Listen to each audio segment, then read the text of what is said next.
Royal challengers Bangalore टीमने IPLच्या नव्या हंगामात एकच सामना खेळला असला तरीही बॉलिंगमधील त्यांची कमकुवत बाजू समोर आली आहे।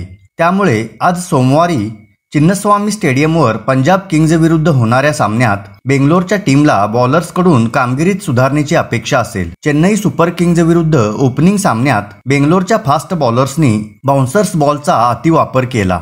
तसेच चेन्नईतील चेपॉक स्टेडियमच्या पिचकडून स्पिनर्स बॉलर्सना देखील मदत मिळाली नाही।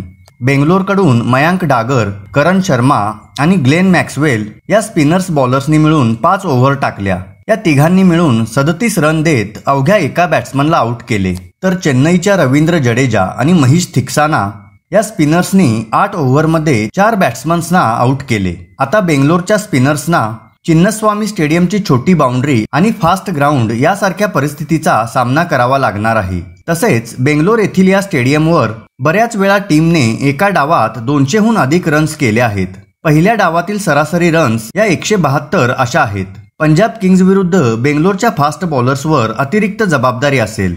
मोहम्मद सिराज, अल्झारी जोसेफ आणि यश दयाल यांनी आपला खेळ उंचावणे गरजेचे आहे। चौथा फास्ट बॉलर कॅमरून ग्रीनने चेन्नई विरुद्ध 2 बॅट्समन्सना आउट करत चुणूक दाखवली।